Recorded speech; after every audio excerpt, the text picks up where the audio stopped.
we're going to go right into Maple Leaf because this was a very much a double-edged sword, but overall, I was very impressed. I was pleased. So was I. I was pleased. The one thing I was, again, it felt like TNA in Canada. But we'll cross that bridge when we come to it. We're going to talk about the positives because there were quite a few positives. Yep.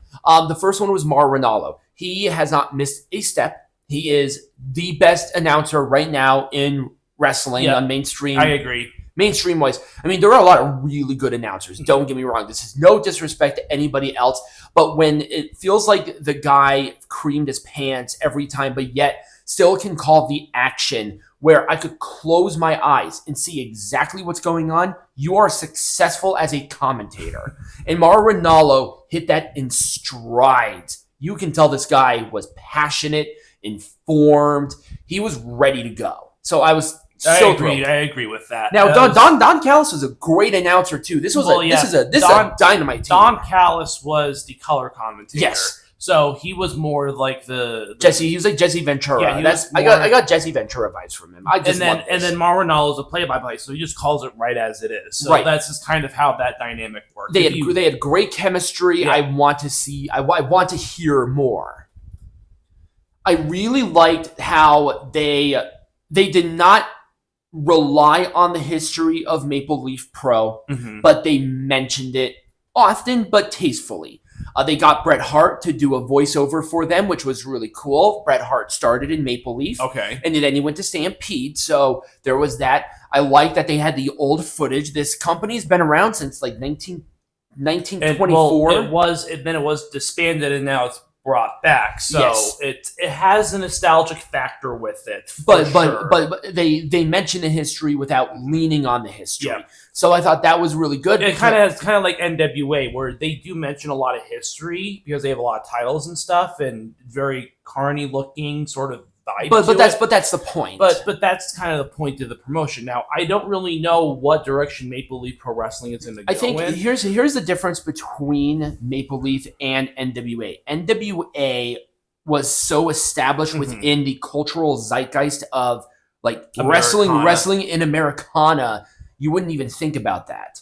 But with Maple Leaf, maybe within the zeitgeist of Canada, that could be possibly the same situation. Yeah. But they also had the other powerhouse, which was Stampede. Yep. So it's kind of hard with this one. But I was like, I want to do some more exploration about the history of the company. This is brand new, came back after, I think, like 30 years out. Yeah. So, and NWA never really officially died. They just slowed down. They just evolved and changed and slowed down and sped up. Yeah, so that makes sense. I just kind of liked it. I thought it was a nice little break, and it showed some peak interest for me. Mm-hmm.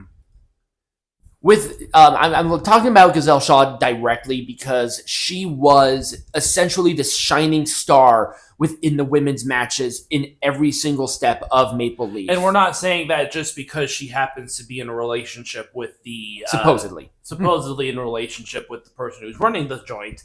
But Gisele Shaw did pretty good. Yeah, she did very good. But I've always liked Gisele Shaw. She always did very, very well. She was out of action for a while because of an injury, and then she was gone from TNA. And this was a fine opponent for her. Oh, yeah. But then she also had the first match with Miyu. So, but this was a really fun match. I liked it. I mean, between the two, this was by far the best match. But, Athena is awesome. Yeah. She's very good. I just liked how Tony Khan was okay with doing something like this. I thought it was really cool with him doing that.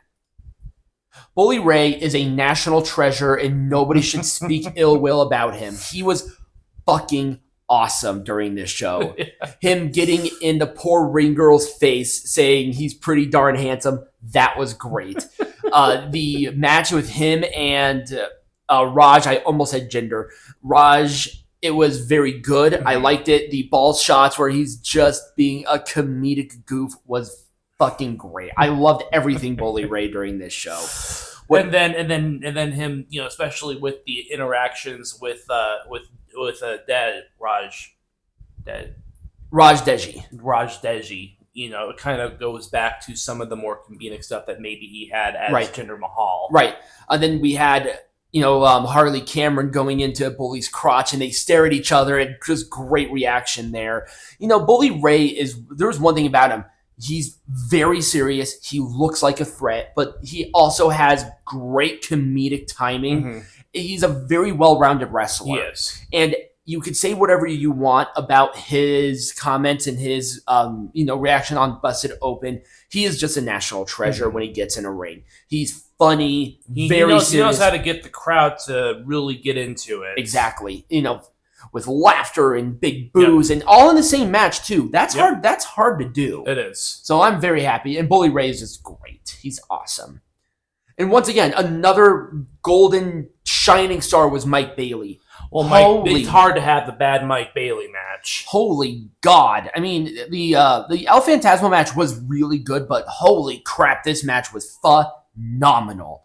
Jesus Christ. And I've heard nothing but good things about that. Oh, yeah. Did you watch it? Yeah, it was great. I watched it, and I've heard nothing but good things afterwards. So I'm telling you, Mike Bailey is kind of in that conversation of being Wrestler of the Year this year. I just don't think he's had a bad match. I think it's been pretty much impossible for him to have a bad match. And there's not very many people that can tote that line, but Mike Bailey is one of them. Like there are just years of people, and I think it's Mike Bailey's year this year. It's just been awesome, awesome. And I will give Maple Leaf a lot of credit. They got big names on this show. I mean, I wouldn't say huge names. They got the names that I pretty much at this point expected, but I liked the mix. You had some newer stars. You had some stars from TNA. You've had stars from AEW. You had stars from New Japan. Yep. I mean, these are people who've been on national television. Raj is a former WWE champion. And not just a WWE champion with a lengthy reign with it. Yeah. But then, Kylie Ray is a name that... Yep, and she shined too. She had she was pretty good. You had Josh Alexander, who people always tout as being that Cameron Grimes, just programmed in my mind. Trevor Lee, QT Marshall, who's great. I mean, they did really pack this with great people, and I just have to give them their flowers as it relates to who they actually managed to get. And what I also like too is the fact that they really wanted to focus on getting a lot of Canadian stars, because I did too. There are a lot of stars in Canada. Of course, there aren't any major promotions based in Canada, but he really wants to showcase the talent that Canadians have as far as wrestling goes. I'm hoping this is sort of the direction that Maple Leaf is going to go too, is put these Canadian stars on more of a national stage and getting the stars. Because Raj Deji is Canadian. Yep, he is Canadian. Josh Alexander, of course, is Canadian. Mike Bailey is Canadian. I don't think Konsuke is, but no, that's obviously. But El Phantasmo is Canadian, but they have that crossover. Yeah, with New Japan and WWE. So there were more TNA. Canadians represented than perhaps meets the eye. They're in Canada. Yeah, of course. But they have the names outside of Canada too, which is what I was touting of. They really got some big names here, and I'm really happy about that. And I have to give credit to AEW and to TNA for allowing the bit larger stars to go there. I mean, Josh Alexander, you have Konsuke Takeshita, you have Athena. These are not, second cards. These are the world champions. These are the big guys. So I thought it was really good. So I wanted to give them their flowers as it relates to really packing it with something big. But with the positives... Negative time. Yep. TNA. It was TNA in Canada. And what more do you expect from... I know. It's like, what more do you expect? Because Scott D'Amore ran TNA for God knows how long. The problem with that is, it's like, why would I watch Canadian TNA when I can just watch TNA? You have TNA at home, right? Yeah, exactly. This is TNA at home. It's stupid. I'm sorry, and this is not necessarily criticism, because it's their first show in a long time. I'm gonna give them but if Scott D'Amore is running it, you know exactly how it's gonna be. Right. Maybe they'll start changing some. They'll start changing some things up when it comes, later down the line. Yeah, based on their structure. I mean, essentially, this is a test run. Right. So, I had to put a negative, and that was just one of them that sort of glared out at me was, the amount of TNA that this felt, The opening matches were, I wasn't a fan, because it just was too much too quickly. They had to jerk off Canada, all well and good, milk and cookies for everybody, or maybe in Canada it's maple syrup and Canadian bacon. Yeah. But at the same time, it's like I kind of want something more established with a brand. So I had to put that as a negative. It was hard to find negatives, to be honest. It really was. I mean, the multi-mans were fine, but it just wasn't the greatest impression for me personally. I have a double-edged sword here because, number one, I did like that they incorporated a lot of maybe higher-up Canadian indie talent, like Rohit Raja and Mike Rollins and Classy Ali, who was the Qatar champion. But they're not like the biggest stars in the world. I know, but as a novice, I wish they maybe we saw some maybe a little more history with them. Right, maybe some footage of them competing in other promotions. They have test footage, and they probably would be more than happy to provide it based on the smaller Canadian promotions. I don't care if it's in a fucking bar. Again, I wanted to see sort of what I'm getting into, other than Canadian. fairly good Indian Canadian looking guy. Right. I'm sorry, that's just sort of what I got from that. Yeah. Also, I think actually this is the last picture because there were a few. No, there's one more. The other thing was established divisions. We didn't get a lot of it. I think that this is just more of a test run than anything. What this should remind you of is AEW back in 2019 or 2018, 2019, before they really started establishing their divisions and shows and stuff. Because remember, there was a period in time where they didn't have any shows going on at all. That's true. So you have to look at that with like, okay, this is essentially the first pay-per-view of if things go well, then a negotiation starts. Right. Now that's kind of what I'm getting at. Now, at the opposite end of that, here's kind of where that falls apart. This PWA Championship Grail is the main champion of Maple Leaf Pro. It is established as their main champion. Yeah.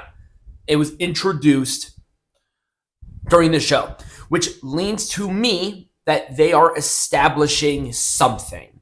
They might be just testing the waters. And according to what I understand with this championship belt, it is supposed to be defended with men and women. So maybe that's something they're testing out. Maybe it'll work, maybe it won't. But from what I understand, it is going to be a dual-gendered championship. Okay. That is what I understand. I don't know all the details. I guess it's hard because if this was a test run, bully, but, I'm going into this as saying that with the news beforehand that this is now a new established brand again. This is going to be a new wrestling promotion that's being run by Scott D'Amore.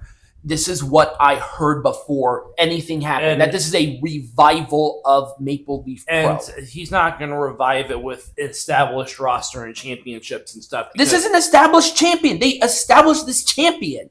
They had it defended. Like, what? Okay.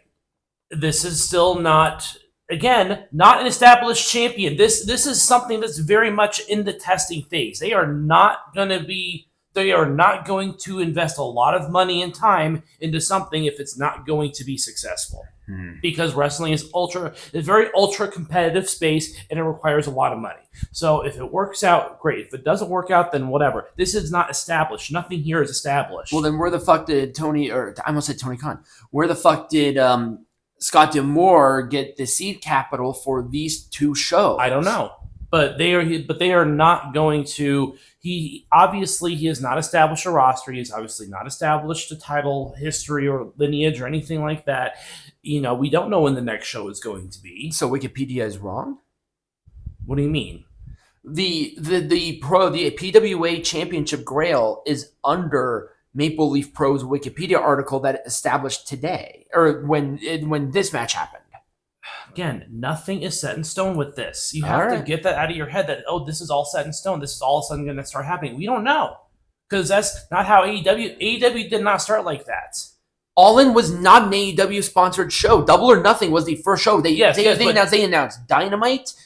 No, literally before they announced Dynamite as a show, this is what their shows would be called, but they did not have a contract for another 3 months. So they weren't sure what was going to happen. I thought that literally the very next Wednesday was the first Dynamite. No, it wasn't. They didn't have any show go on for months. I might have the first show wasn't until October. I might have to double check on that one. I feel like maybe we're kind of in a Mandela effect where I'm right and you're wrong, but I don't know.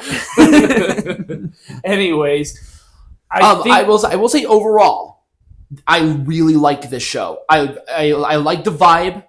Mm-hmm. Maybe a little tweak on presentation, and maybe if they start getting like a regular show going on, Triller TV or whatever, maybe we'll see more establishment. This is very nitpicky because overall, I'm going to give it a full thumbs up. Mm-hmm. I liked what I saw.